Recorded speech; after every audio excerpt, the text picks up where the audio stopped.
नमस्कार. संघर्ष वृत्तवाहिनीमध्ये आपलं स्वागत. घेऊया ठाणे आणि आसपासच्या परिसरामधील घडणाऱ्या महत्त्वाच्या घडामोडींचा आढावा.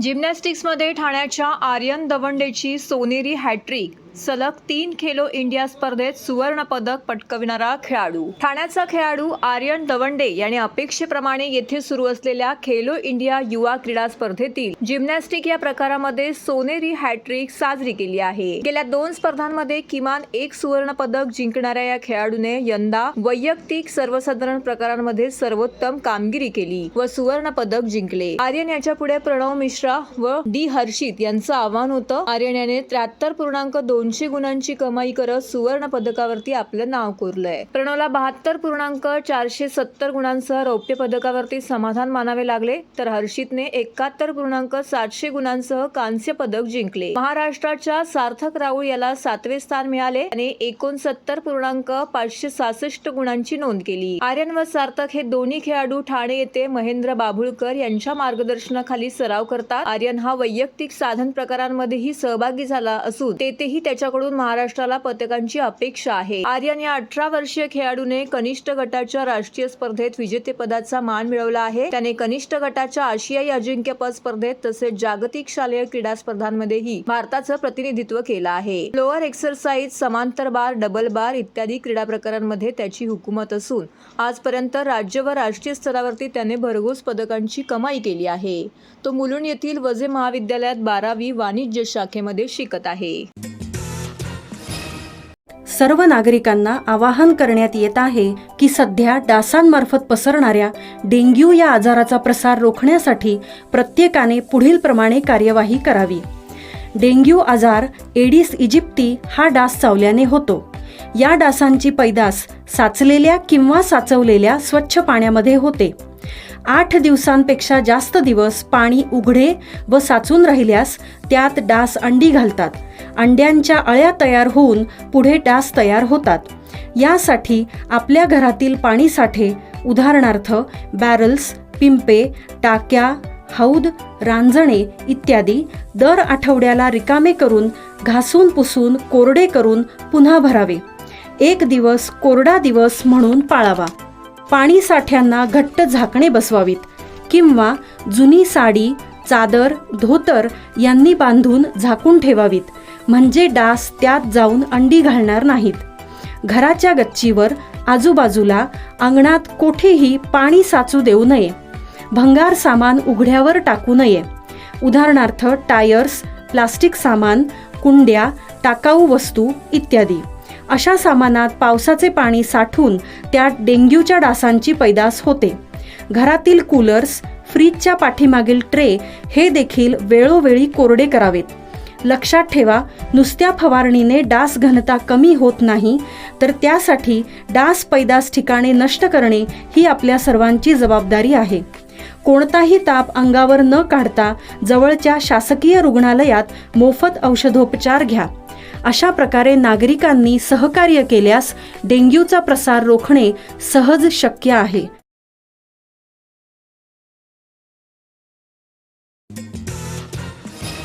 शिवसेना प्रमुख बाळासाहेब ठाकरे व धर्मवीर आनंद दिघे यांच्या जयंतीबरोबरच मकर संक्रांतीच्या पार्श्वभूमीवरती मुख्यमंत्री एकनाथ शिंदे व आमदार प्रताप सरनाईक यांच्या मार्गदर्शनाखाली ओवळा माजीवाडा विधानसभा महिला सेनेच्या प्रमुख व शिवसेनेच्या माजी नगरसेविका परीक्षा सरनाईक यांनी आयोजित केलेल्या हळदी कुंकू कार्यक्रमाला उत्स्फूर्त प्रतिसाद मिळाला. ओवळा माजीवाडा मतदारसंघातील भगिनींसाठी विविध ठिकाणी हळदी कुंकू कार्यक्रम भरवण्यात येत आहे. त्यानुसार वर्तकनगर येथील महापालिका शाळा क्रमांक 44च्या मैदानात काल मंगळवारी हळदी कुंकू समारंभ पार पडला. त्याला परिसरातील शेकडो महिलांची उपस्थिती होती. तर माजी उपमहापौर पल्लवी कदम, माजी नगरसेविका कल्पना पाटील, विमल भोईल, आशा डोंगरे, राधिका फाटक, विभाग प्रमुख भगवान देवकाते, शाखा प्रमुख यांच्यासह पदाधिकाऱ्यांची उपस्थिती होती. यावेळी माजी नगरसेविका परीक्षा सरनाईक यांनी महिलांबरोबर मनमोकळेपणाने संवाद देखील साधला. फुल गुजराती क्राऊड होता. गरबासाठी तिथेच होता आम्ही नाचत. स्वतःसाठी वेळ काढा. मी अजूनही हेच सांगेन, काम काय आपण 24 तास विनंती करते. चला तुम्ही दोघे मिळून द्या. काय बोल बसेल कर. बक्षीस खूप मोठं नसतं, पण एक माझं क्रमांकाचं बक्षीस अजूनच कंटिन्यू करतोय.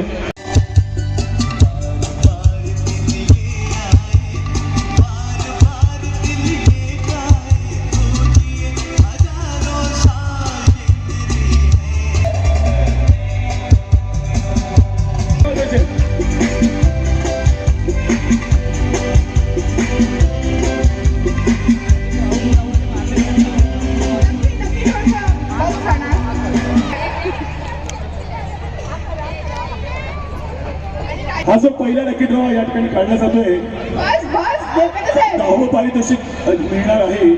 कारण आपल्याला हळदी कुंकू करण्यासाठी एवढं मोठं ग्राउंड नाही आहे आणि मला वाटतं की इकडच्या तिकडे महिला जाऊ शकत नाही.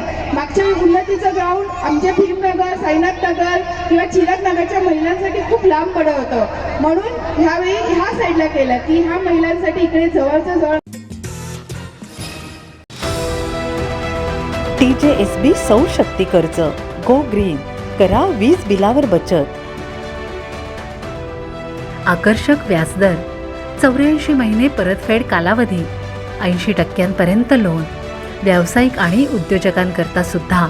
अधिक माहितीसाठी तुमच्या जवळच्या शाखेला भेट द्या किंवा संपर्क साधा 1800-223-466 आणि 1800-266-3466.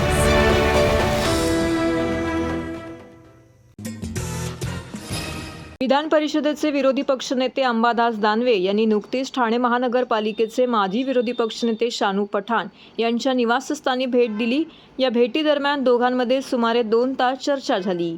या चर्चेत शानू पठाण यांनी आपण इंडिया आघाडीचे प्रवक्ते तथा आमदार डॉक्टर जितेंद्र आव्हाड यांच्या नेतृत्वाखाली ठाणे जिल्ह्यात आम्ही महाविकास आघाडीला बळ मिळवून देऊ या शब्दात दानवे यांना आश्वस्त केले. विरोधी पक्षनेते अंबादास दानवे हे नुकतेच ठाणे दौऱ्यावरती आले होते. त्यावेळी दानवे यांनी शानू पठाण यांच्या निवासस्थानी भेट दिली. याप्रसंगी शानू पठाण, मर्जिया पठाण यांना सामाजिक तथा राजकीय विषयांवरती अंबादास दानवे यांनी मार्गदर्शन केले.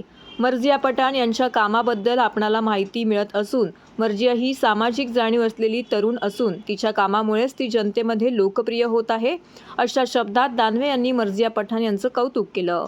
दरम्यान ठाणे जिल्ह्यातील लोकसभा आणि विधानसभा निवडणुकांबाबत झालेल्या चर्चेत ठाणे जिल्ह्यात महाविकास आघाडीला लोकप्रियता लाभत आहे. ठाणे जिल्ह्यात डॉक्टर जितेंद्र आव्हाड यांच्या नेतृत्वाखाली आम्ही सर्व कार्यकर्ते महाविकास आघाडीला प्रचंड यश संपादन करून देऊ, असे यावेळी शानू पठाण यांनी सांगितले. सर आले होते घरी, वडिलांना भेटायला आले होते, मला भेटायला आले होते.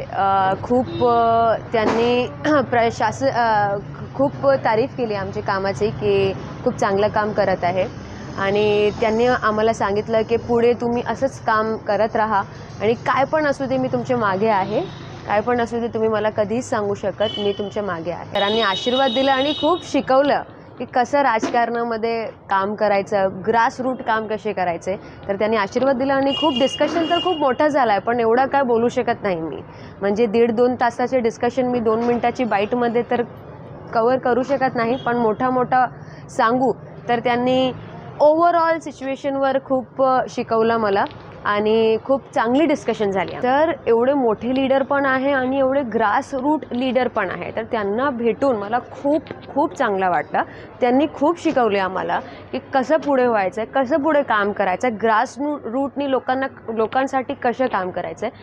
माझ्याबरोबर आणि माझ्या वडिलांबरोबर आमच्या सर्वांबरोबर त्यांनी खूप डिस्कशन पण केलं. 1.5-2 तासाचे डिस्कशन झालं आहे आणि त्यांनी सांगितलं की तुम्ही पुढे जावा, असंच काम करावा आणि मी तुमच्या मागे आहे, काही पण असू द्या, मी तुम्हाला मार्गदर्शन करण्यासाठी आहे. ठाणेकर मालमत्ता करदात्यांसाठी करातील व्याज माफी अभय योजना 31 डिसेंबर 2023 पर्यंत मालमत्ता करावरील 100% व्याज माफ. तसेच 1 जानेवारी ते 15 जानेवारी 2024 या कालावधीमध्ये मालमत्ता करावरील 75% व्याज माफ. त्याचप्रमाणे 16 जानेवारी ते 31 जानेवारी 2024 या कालावधीमध्ये मालमत्ता करावरील 50% व्याज माफ. तरी सदर व्याज माफीच्या अभय योजनेचा ठाणेकर करदात्यांनी लाभ घ्यावा. महानगरपालिकेच्या कोणत्याही संकलन केंद्रावर कर भरण्याची सोय आहे. ATM, डेबिट, क्रेडिट कार्डद्वारे कर भरण्याची सुविधा उपलब्ध करून देण्यात आली आहे.